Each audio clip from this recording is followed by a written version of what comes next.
A seriously fun welterweight striking matchup. Della Maddalena versus Carlos Prates.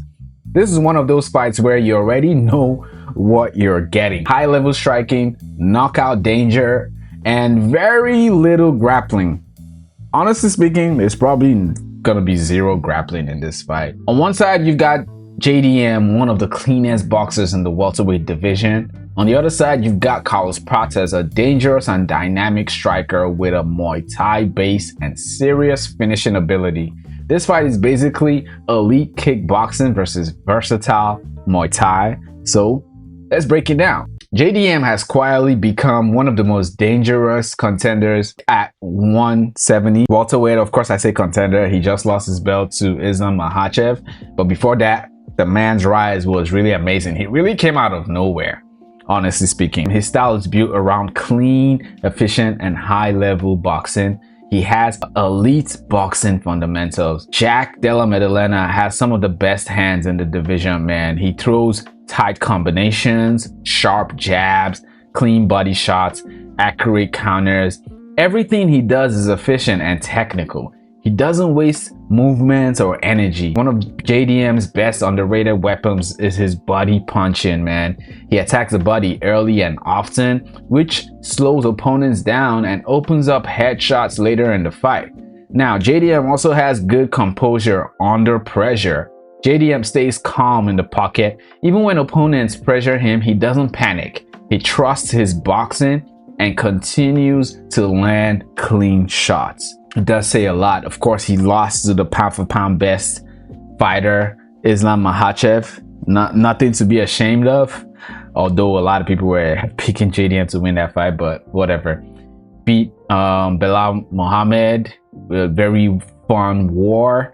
Beat Gilbert Burns, which he was actually losing that fight, but then came around, broke his arm, knocked Burns out. When you look at his record, it shows you someone who has a great striking skill set. But JDM's technical striking is amazing, man. Probably the best in the welterweight division. He's so precise. He lands clean shots, and his timing is just good. Like, you don't see him swing aimless punches to try and see what lands. He's always landing clean, and that's something that will be a problem for someone like Carlos Prates. Prates is one of the most exciting rising strikers in the UFC, known for his finishing ability and striking diversity. Number one skill set for Prates is his Muay Thai arsenal. Prates brings full Muay Thai skill set, heavy kicks, knees, elbows, punch combinations. He's dangerous at all ranges, and Prates has a knockout from every part of his limb. A jab knockout. He has a spinning back fist knockout, spinning elbow, head kick knockout, spinning kick knockout. He's done it all. Knee to the head knockout. He's knocked people out in every way you can knock someone out. So obviously he's dangerous in all ranges, and he has knockout power. Prates has serious power, man. He's capable of ending fights quickly, especially when he gets into rhythm. And one thing I've noticed with Prates is he doesn't need to land that clean, bro. His fight against Leon Edwards, his fight against Neil Magny, it was weird. He just grazed them a little bit and they were out bad. And that leads into Prates' aggression and power. Prates tends to push forward and engage. He's not afraid to trade, which makes his fights exciting, but also risky. When we look at Prates' record, pretty good as well. Like I said, knocked out Leon Edwards in round 2, knocked out Geoff Neal in round 1, had a loss to Ian Gary, although that last round was dicey, but Gary won that pretty decisively. Knocked out Magny, knocked out Jili Liang. So what does this record tell you? If Prates is not losing to you by a decision, you are getting knocked out. He's gonna knock you out, and it doesn't matter who's winning that fight. Both guys, great strikers, but in very, very different way. One is more technical and focuses on boxing. The other one is more chaotic and is well-rounded when it comes to his striking ability. One of the cleanest striker versus striker matchups you can make, honestly. Boxing versus Muay Thai. Now, JDM has clean boxing, tight defense, good body work, and precision. That is what he has going for him. Prates, on the other hand, has the kicks and knees, long range weapons, aggression, variety. JDM will likely have the advantage in the pocket. Prates may have the advantage at kicking range, but when it comes to close range, I think JDM is a better boxer. So speaking of range, I think that's going to be critical here. If this fight stays at mid to long range, Prates can use kicks and control distance. If it turns into a boxing match, JDM will likely take it over. Now, when it comes to the defense though, defense is another key factor. JDM has tighter, more disciplined defense. Prates can be hittable when he gets aggressive. Against a precise boxer like JDM, that could be dangerous. When it comes to the path to victory for JDM, the strategy is pretty clear. He needs to close the distance. It's hard to do that with Prates, but he needs to do that. He needs to get inside Prates' kicking range.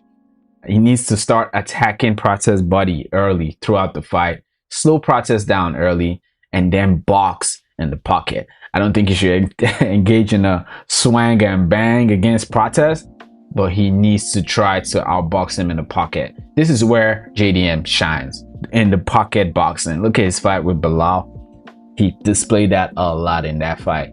Now, if he executes this, he could break Prates down and find a late TKO possibly. Now, the path to victory for Carlos Prates, the approach is pretty different. He needs to keep the distance, stay long, and use kicks to keep JDM at distance, okay? And then he also actually needs to start fast and aggressive. He may have an advantage early if he does that. Prates, of course, has to land something big. Look at his record. We already went through his record.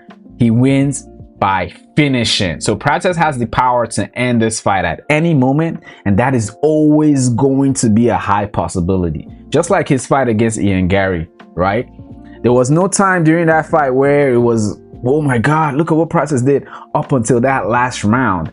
And he almost finished Gary, even though Gary was clearly winning the fight. So the biggest X factor in this fight is experience versus momentum. Now, to be fair, both guys, in my opinion, are equally experienced, but Prates has way more fights than JDM. But on the other hand, JDM has been in more elite main events. He was a champion. I think he's fought better opponents at the top of the rankings than Prates. JDM has faced elite competition. All right, Prates has momentum and confidence from multiple finishes. The question is, which one matters more? Now, this is a very dangerous fight, man, and it's going to be very dangerous early. Prates could absolutely land something big in the first round throughout the fight, honestly speaking. But as the fight progresses, I think JDM's boxing, composure, and experience should take over. Right now, I don't know, man. I've been going back and forth with this one. Initially, I picked JDM to win by a decision or maybe a late TKO, but when I started going back to watch the tape, watch their highlights and all that stuff, study these fighters, I realized Prates does not have to be a better fighter than his opponent to beat them. I don't know if I'm making sense. For example, Prates versus Ian Gary. Ian Gary is obviously a better fighter. He's more well-rounded, right? All that good stuff. But Prates literally almost took that guy out. What the fuck is that? He came really close. And when you look at JDM's record, the way he performed against Kevin Holland, who has a similar range and reach, right? It wasn't that impressive. Now, granted, that was 2023. But that was just, what? 3 fights ago. If he fights Prates the way he fought Holland, he's gonna get knocked out. All right, he's gonna get knocked out. Now, technically speaking, I think JDM may be the better fighter slightly, maybe. Like I said, he's fought more elite fighters, all that stuff. But man, I just feel like Jack may be winning the exchanges and all that stuff, and it's gonna be a fight he's winning, and then eventually Prates is just gonna land something crazy, man. And you know why I think that? Because that is what has always happened with Carlos Prates. It really is. So I think I'm gonna go with Prates by knockout, man. I think so. Even though I think JDM may be the better fighter, I think Prates is just more dangerous. And bro, look at this guy's knockouts, bro. Like I said, if you're not knocking him out, he's beating you. He's finishing you, not just beating you. And when was the last JDM finish? Now, of course, I'm not saying JDM can't finish Prates. Of course he can. He's a finisher as well. He has finishing ability. But I think Prates can hold his own. I think Prates poses a serious problem with his power. I think Prates' technical, wild Muay Thai striking combined with his power is what's going to determine this fight. Of course, JDM can touch him up, can piece Prates up, but I don't know, man. When Prates lands clean, or like I said, it doesn't even need to be clean, just land something on the chin, he's gonna knock him out. So I think that's gonna happen, man. I think that's what's going to happen. But it's an early prediction. Okay, I will make another video for the final prediction eventually. But for now, I think Prates is gonna knock JDM out. But let me know what you think in the comments. Don't forget to like this video if you like the video and subscribe to the channel if you're new.